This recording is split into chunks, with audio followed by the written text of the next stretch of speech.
రాజాపూర్ మండలంలోని రాయపల్లి గ్రామంలో ప్రజాపాలనలో భాగంగా మంగళవారం చర్చల శాసనసభ్యులు జనంపల్లి అనిరుద్ రెడ్డి నిరుపేదలకు ప్రజా పంపిణీ వ్యవస్థ ద్వారా సన్నబియ్యం పంపిణీ కార్యక్రమాన్ని మండల తహసీల్దార్ విద్యాసాగర్ రెడ్డి పౌర సరఫరాల శాఖ డిటి దీపికతో కలిసి ప్రారంభించారు.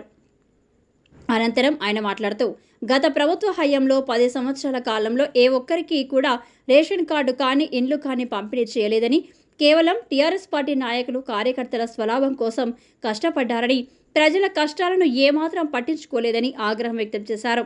కాంగ్రెస్ ప్రభుత్వం అధికారంలోకి వచ్చి 1 సంవత్సరం 4 నెలలు అవుతుందని, ఇప్పటికే అనేక హామీలు నెరవేరుస్తున్నామని, ఇంకా కూడా ప్రజల అభ్యున్నతికి తమ ప్రభుత్వం కట్టుబడి ఉందని ఆయన తెలియజేశారు. కార్యక్రమంలో మండల కాంగ్రెస్ పార్టీ నాయకులు, కార్యకర్తలు, ప్రజలు పాల్గొన్నారు.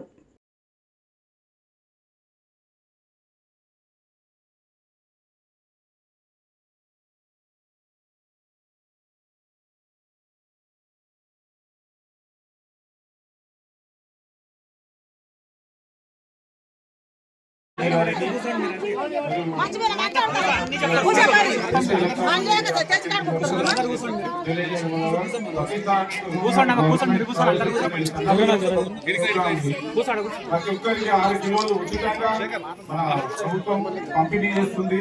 కొత్తగా ఇప్పటికీ గ్రామంలో కొత్తగా నమోదుగా అడిషన్స్ కార్డులో అడిషన్స్ కూడా వచ్చినాయి. మళ్ళీ కొత్త కార్డ్స్ కూడా ఎంక్వైరీలో ఉన్నాయి. అవి కూడా అర్హులైన ప్రతి పేదలకు కార్డులు అందుతాయని తెలియజేస్తున్నాం. గౌరవ శాసనసభ్యులు మాట్లాడుతున్నారు. అదేవిధంగా మా కాంగ్రెస్ నాయకులకు అందరికీ పేరు పేరున ధన్యవాదాలు చెప్తూ, ప్రింట్ అండ్ ఎలక్ట్రానిక్ మీడియాకు ప్రత్యేకంగా ధన్యవాదాలు చెప్తూ, రాపలే గ్రామస్తులకు అందరికీ ప్రత్యేకంగా ధన్యవాదాలతో ఈరోజు మీరు ఇక్కడికి ఆహ్వానించి ఈరోజు సన్నబియ్యం పంపిణీ కోసము ఇక్కడికి రావడం జరిగింది. నన్ను ఒక గ్రామాన్ని ఎంచుకోండి, ఏ గ్రామాల్లో మేము ఇస్తారని చెప్తే రాపలే గ్రామానికి రాలేదు. నేను ఇక్కడికి రావాలి, ఎందుకంటే త్వరలోనే మీకు ఈ రోడ్డు ఇక్కడి నుంచి పుల్లపల్లికి ఈ మెయిన్ రోడ్ కూడా బాగాలేదు. ఆ రోడ్డు కొత్త రోడ్డు శాంక్షన్ చేయాలి, మీకు చెప్పాలి అని చెప్పే ఇక్కడికి ఈరోజు రావడం జరిగింది.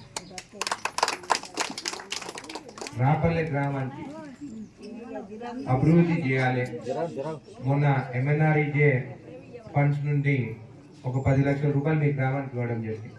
ఏ పార్టీ వాళ్ళు ఉన్నా కానీ పాపం వాళ్ళు ఆ రోడ్ కూడా ఇక్కడ వేయడం జరిగింది. వాళ్ళకు కూడా ధన్యవాదాలు. ఎందుకంటే గత ప్రభుత్వంలో మా వాళ్ళే చేయాలి, మా వాళ్ళే రోడ్లు వేయాలి, వేరే రోజులు చేయొద్దు అనే రకంగా ఉండేది. కానీ ఇప్పుడు ఎవరైనా కానీ అభివృద్ధికి ముందుకు వస్తే ఖచ్చితంగా మేము అండగా నిలబడతామని చెప్పి కూడా మీకు తెలియజేస్తాం. నా సొంత మండలం రాజాపూర్ మండలం, దాంట్లో ఉన్న ఇప్పుడు రాపల్లె గ్రామం. మీకు ఏ సమస్య ఉన్నా కానీ ఖచ్చితంగా నేను నిలబడతాను. ఏ సమస్యలు ఉన్నా కానీ మీకోసం పోరాడుతాను, నిధులు తీసుకొస్తాను అని చెప్పి కూడా మీకు తెలియజేస్తాను. మొత్తం యావత్ తెలంగాణలో దేశంలోనే మొట్టమొదటిసారిగా సన్నబియ్యము మన సీఎం రేవంత్ రెడ్డి గారు, అదేవిధంగా civil supplies minister, irrigation minister Uttam Kumar Reddy గారు మొన్న మీకు తెలుసు సూర్యాపేటలో ప్రారంభోత్సవం చేయడం జరిగింది. ప్రతి ఒక్కరికి సన్నబియ్యం రావాలని. ఇదే కాకుండా గత 10 సంవత్సరాల్లో ఒక్కరికి కూడా ఒక రేషన్ కార్డు ఇవ్వలేదు. ఈరోజు మీ గ్రామానికి చూస్తే దాదాపు 71 రేషన్ కార్డులు, కొత్త రేషన్ కార్డులు వాళ్ళకి కూడా ఈరోజు సన్న బియ్యం ఇక్కడి నుంచి ఇవ్వడం జరుగుతుంది. అదే కాకుండా దీంతో అయిపోయింది కాదు, కొంతమంది కూడా ఇక అప్లికేషన్ పెట్టుకున్నారు, కాలేదు. అది కూడా త్వరలోనే వాళ్ళకి కూడా రేషన్ కార్డు వస్తుందని చెప్పి కూడా తెలియదు. ఇది ఒక్క దగ్గరనే కాదు, ప్రతి గ్రామంలో జడ్చర్ల నియోజకవర్గంలో ప్రతి ఒక్కరికి రేషన్ కార్డు ఉన్నటువంటి అందరికీ ఆ రేషన్ కార్డు వస్తుందని చెప్పి కూడా మీకు తెలియజేస్తాను. ఇదే కాకుండా 0 బిల్ మీకు వస్తుంది. ఇండ్లు, ఇంద్రమ్మ ఇండ్లు 6 గ్రామాలు ప్రతి మండలం నుంచి ఒక్కొక్క గ్రామాన్ని తీసుకొని మోడల్ హౌస్ కూడా హెడ్ క్వార్టర్స్ లో కడుతున్నాం. అదే విధంగా ప్రతి గ్రామంలో ఇల్లు లేని వాళ్ళకు కూడా 3500 ఇల్లు మొత్తం మన నియోజకవర్గంలో ఖచ్చితంగా అవి కూడా అమల్లోకి వస్తుంది. మీరు ఇల్లు కట్టుకోవచ్చు. మీకు ఇసుక కూడా ఉచితంగా కూడా ఇస్తామని చెప్పి కూడా మీకు తెలియజేస్తున్నాము. గత ప్రభుత్వంలో 10 సంవత్సరాలు ఒక ఇల్లు ఇవ్వలేదు, ఒక రేషన్ కార్డు ఇవ్వలేదు. కానీ మాట్లాడేదానికి మాత్రము ముందుకు వచ్చి ఇది కాలే అది కాలేదని మాట్లాడతాం. మీకు తెలుసు ఫైనాన్స్ కానీ ఈరోజు ఆర్థిక పరిస్థితి బాగాలేకున్నా కానీ ఇవన్నీ ఒకటి కనుక ఒకటి జరుగుతుందని చెప్పి కూడా మీకు తెలియజేస్తున్నాను. ఈరోజు ఈ గ్రామానికి రావడం, మీకు సన్నబియ్యం ఇవ్వడము నాకు నిజంగా రాపల్లి గ్రామం మీక ఎక్కువ నేను అదృష్టంగా భావిస్తున్నానని చెప్పి కూడా మీకు తెలియజేస్తున్నాను. అయితే ఈ రోడ్డు మెయిన్ రోడ్ నుంచి ఇక్కడికి రోడ్ అంతా గుంతలు ఉన్నాయి. చీకట్లో వచ్చేటప్పుడు చాలా మంది కూడా మోటార్ సైకిల్ మీద వచ్చేటప్పుడు కింద పడుతున్నారని చెప్పి కూడా నా దృష్టికి వచ్చింది. ఖచ్చితంగా ఈ రోడ్డు కొత్త రోడ్డు తీసుకొద్దాము. ఇక్కడి నుంచి పుల్లపల్లికి కూడా మీకు మట్టి రోడే ఉన్నది కాబట్టి అది కూడా డాంబర్ రోడ్డు తీసుకొస్తానని చెప్పి కూడా మీకు తెలియజేస్తున్నాను. మొన్న అసెంబ్లీలో మాట్లాడినప్పుడు నేను ఎమ్మెల్యేకి నిలబడ్డప్పుడు ఎలక్షన్ ముందు మాట ఇచ్చినాను. అక్కడ దాదాపు 300 ఎకరాల భూమి ఇంకా మా పేరు మీదనే ఉన్నది, వాళ్ళ పేరు మీద పట్టాలు కాలేదు. ముందు పట్టాలు అయినా కానీ అది ధరణి వచ్చిన తర్వాత మళ్ళా దేశ్ముఖ్ పొలాలని చెప్పేసి ఆ పేరు మీద మా పేరు మీదనే రాయడం జరిగింది. అందుకే నేను అసెంబ్లీలో మాట్లాడి ఆ పేదవాడు ఎవరైతే దున్నుతున్నారో వాళ్ళకి ఆ భూములు చెందాలి, వాళ్ళ పేరు మీద చేయాలని చెప్పి కూడా అసెంబ్లీలో మాట్లాడడం జరిగింది. అదేవిధంగా కొంతమంది బీఆర్ఎస్ నాయకులు తిరుమలాపూర్, చొక్కంపేట, రాగాపూర్లో పేదవాళ్ళకి భూములు ఇవ్వకుండా సీలింగ్లో భూములు అప్పచెప్పకుండా లోపలనే వాళ్ళు సాదా బినామీలు పెట్టుకొని అసలైన ఓనర్లకి అసలైన పట్టదారులకు తెరవకుండా 700 ఎకరాల భూమి కాజేసింది కూడా. దాని గురించి కూడా మాట్లాడడం జరిగింది. నేను ఎప్పుడు పేదల పక్షానే నిలబడతాను, వాళ్ళ కోసమే పోరాడతాను, మీకోసమే పేదవాళ్ళ కోసమే రాజకీయాలకు వచ్చినాను కానీ వాళ్ళలాగా భూదందాలు భూములు కొనేదానికి మాత్రం రాలే. ఎవరైనా ఎమ్మెల్యే అయిన తర్వాత చాలా మంది భూములు కొంటారు, కానీ నేను ఎమ్మెల్యే అయిన తర్వాత నేను ఉన్న భూమి నవాపేట 7 ఎకరాలు అమ్ముకోవాల్సి వచ్చింది. అది నా పరిస్థితి. అందుకే అమ్మ మీరు ఒక్కసారి ఆలోచించండి, మీ అందరి ఆశీర్వాదం ఉండాలి. ఖచ్చితంగా రాపల్లికి కూడా ఎట్లయితే నిధులు రాజాపూర్ తీసుకొచ్చినానో మీకు కూడా నిధులు తీసుకొస్తానని చెప్పి కూడా మాటిస్తున్నాను. ముడా వచ్చిన తర్వాత జడ్చర్ల నియోజకవర్గంలో మోతిగన్పూర్ కానీ, బాలనగర్ కానీ, దాని తర్వాత పెద్దాయపల్లి, కేతిరెడ్డిపల్లి, దాని తర్వాత రాజాపూర్ మండలం, దాని తర్వాత జడ్చర్లలో మన గంగపూర్ కానీ ఇటు 30 కోట్ల రూపాయలు మనకు వస్తే మాజీ ఎమ్మెల్యే అప్పుడు ఎలక్షన్ కన్నా ముందు 2023లో ఎలక్షన్ నవంబర్ 30 తారీఖు అయితే 2 నెలల ముందు మాజీ ఎమ్మెల్యే సంతకం పెట్టి 30 కోట్ల రూపాయలు మనకి రావాల్సింది మహబూబ్ నగర్కి ఇచ్చేసిండు.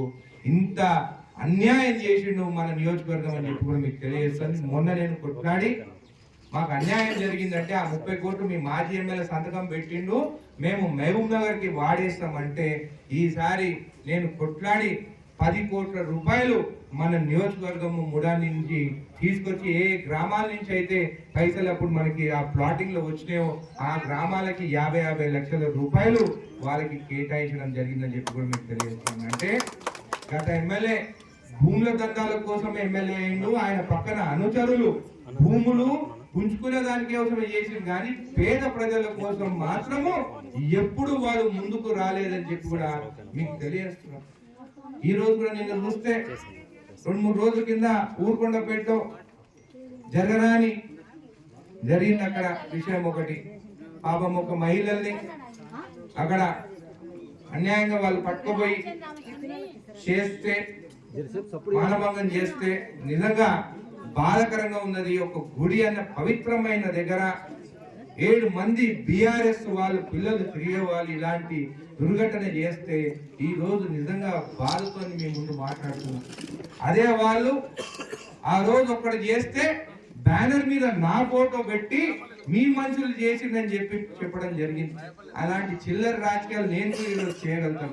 మీ 7 మంది బీఆర్ఎస్ అని చెప్పేసి మీ నాయకుల ఫోటోలు పెట్టి కూడా చేయగలుగుతాం. కానీ పాప మా ఇంటి మనుషులు వాళ్ళందరూ మా గురించి బయట మాట్లాడకండి, మా పేర్లు చెప్పకండి, ఇంత దుర్ఘటన జరిగింది మీరు చెప్పకండి అని చెప్పి రిక్వెస్ట్ చేస్తే వాళ్ళ కోసం వాళ్ళ ఇంటి కోసము ఈ రోజు నేను రాజకీయాలు చేస్తానని ఖచ్చితంగా ఆ కుటుంబానికి మేము మా కాంగ్రెస్ పార్టీ కార్యకర్తలు మేము అండగా నిలబడతాము. వాళ్ళ కోసము ఖచ్చితంగా సీఎం రేవంత్ రెడ్డి గారు కూడా వాళ్ళు మాట్లాడి ఖచ్చితంగా వాళ్ళ కుటుంబానికి నిలబడతాము. ఆ 7 మంది ఎవరైతే ఈ దుర్ఘటన పాల్గొన్నారో వాళ్ళకి ఖచ్చితంగా శిక్ష పడుతుందని చెప్పి కూడా మీకు తెలియజేస్తూ యువకులకు అందరు చెప్తున్నాను, గ్రామాల్లో విచ్చలవిడిగా ఈ గంజాయి అవి అమ్ముతున్నారు. అమ్మ మీకు అందరికీ కూడా తెలిసేటట్టు ఉంటే ఖచ్చితంగా పోలీస్కి ఫోన్ చేయండి. ఈ మత్తులో లేనిపోని అన్ని ఇలాంటివి జరుగుతున్నాయి. ఖచ్చితంగా మన పిల్లలని కూడా కాపాడుకోవాల్సిన బాధ్యత మనది. ఖచ్చితంగా ఎవరైనా కానీ గంజాయి కానీ ఏదన్నా అమ్మకాలు ఏదైనా గ్రామాల్లో జరిగితే ఖచ్చితంగా పోలీస్ స్టేషన్కి ఫోన్ చేసి చెప్పాల్సిందిగా కోరుతున్నారు. ఎందుకంటే మన పిల్లలు చెడిపోతున్నారని చెప్పి కూడా వాళ్ళని కాపాడుకునే బాధ్యత కూడా మనది ఉందని చెప్పి కూడా మీకు తెలియజేస్తున్నాం. ఈ రోజు ఈ కార్యక్రమానికి ఇక్కడికి వచ్చినందుకు సన్నబియ్యం మీకు ఇళ్ళది కూడా త్వరలోనే శాంక్షన్ అవుతుంది. 71 రేషన్ కార్డు కొత్త రేషన్ కార్డు వచ్చినాయి. ఇంకా కొంతమంది అప్లికేషన్ పెట్టుకునే వాళ్ళే కూడా తొందరలోనే అవన్నీ ఎంక్వైరీ చేసి అవి కూడా శాంక్షన్ అవుతాయి అని చెప్పి కూడా మీకు తెలియజేస్తున్నాను. ఇదే కాకుండా జీరో బిల్ కూడా కొంతమంది రానోళ్ళకి ఏమైనా ఉంటే కూడా అవి కూడా మీరు డీటెయిల్స్ ఇస్తే కూడా ఖచ్చితంగా అవి కూడా జీరో బిల్ కూడా మీకు వస్తుందని చెప్పి కూడా మీకు తెలియజేస్తూ ప్రతి ఒక్కరికి మరొకసారి ధన్యవాదాలు తెలుసుకొని ఖచ్చితంగా మీకు మళ్ళీ ఒక 30-40 లక్షలు నిధులతోనే మీ గ్రామానికి వస్తుందని చెప్పి తెలియజేస్తూ ధన్యవాదాలు.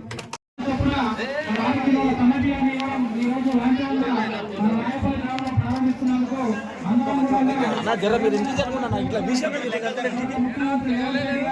అన్నా ఒక్క నిమిషం అన్నా సార్ ఒకసారి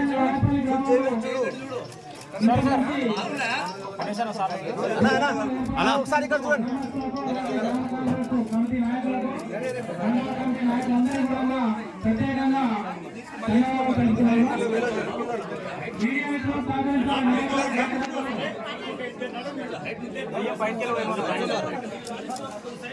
సార్ సార్ కొంచెం పైన చూడండి బియ్యం అవి సార్ కొంచెం పైన చూడండి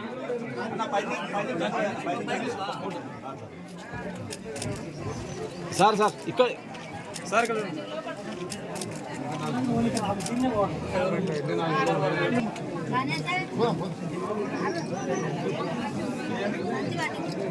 సంచి పట్టిద్దామా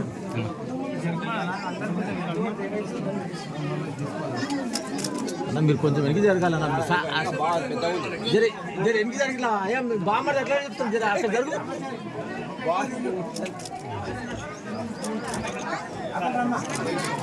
సార్ సార్ సంచి వాళ్ళు వీటికి రమ్మని చెప్తాను. గణేశనా గణేశనా కొద్దిగా వెనక్కి జరుగు గణేశనా గణగనా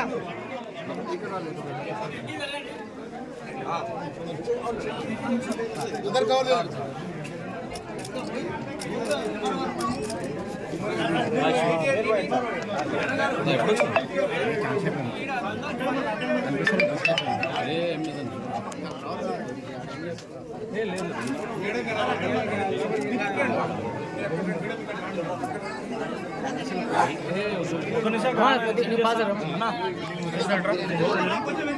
రాశాన జరిగి నుంచి మేడం ఇటు తిరగండి కొద్దిగా బ్రో కొంచెం ఆగు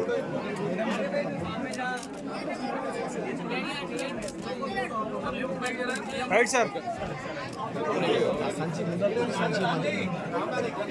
సంచి సంచి వాళ్ళ చేతిలో పెట్టారు.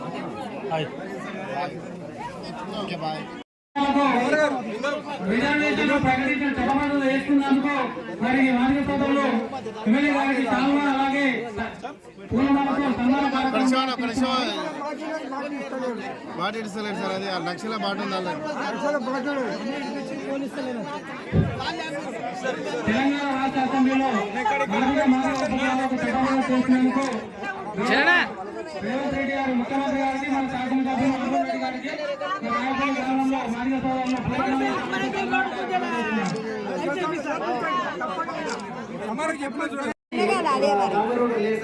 అడుగుదామని అనుకున్నాము. మేము అడగక ముందే చేపిస్తాను అని మాటించినందుకు అలాగే ఇంకొకటి మా ఊళ్ళో డ్రైనేజీ లేదు సార్. కొన్ని చోట్ల డ్రైనేజీ అవసరం ఉంది.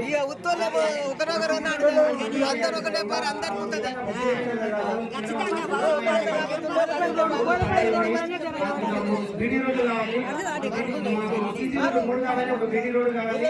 మాకు ఎస్సీలు వాళ్ళకి ఈసీలు ఉన్న పేదలందరికీ కూడా ఇప్పుడు మనం పెట్టిన ఇందిరా ఇల్లు కూడా లేదు. చాలా మందికి ఇల్లు లేవు.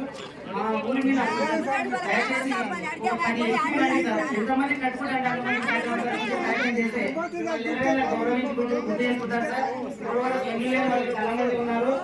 అలాగే మా ఊర్లో కొన్ని పొలాలు కబ్జాకు గురైన పొలాలు ఉన్నాయి సార్. మిమ్మల్ని మేము ఎందుకు గర్వంగా చెప్పుకుంటామంటే శాసనసభలో ఏ అన్యాయం జరిగినా, ఎక్కడ అన్యాయం జరిగినా, ఏ అవసరం ఉన్నా పేదల తరఫున అసెంబ్లీలో నిలబడి ఇది అని చెప్పి మా వైపున నిలబడి మాట్లాడుతున్నాం. మేము గౌరవపడుతున్నాం సార్. అలాగే మా ఊర్లో కొన్ని ఏముంది సార్ ఈ విషయం అంటే కొన్ని ప్రభుత్వ స్థలాలు ఆక్యుపై చేసి ఆక్రమణ గురైనవి ఉన్నాయి సార్. వీటి గురించి మాట్లాడాలంటేనే భయపడే మనుషులున్న సందర్భంలో వాటిని ఆల్రెడీ నేను లిఖితపూర్వకంగా రాసిచ్చిన సార్. వీటిని కొంచెం న్యాయబద్ధమైంది ఉన్నప్పుడే మాకు న్యాయం చేయండి. అన్యాయమైనప్పుడు మమ్మల్ని కూడా మీరు న్యాయం చేస్తలేరు. న్యాయమైన ఇంకొకటి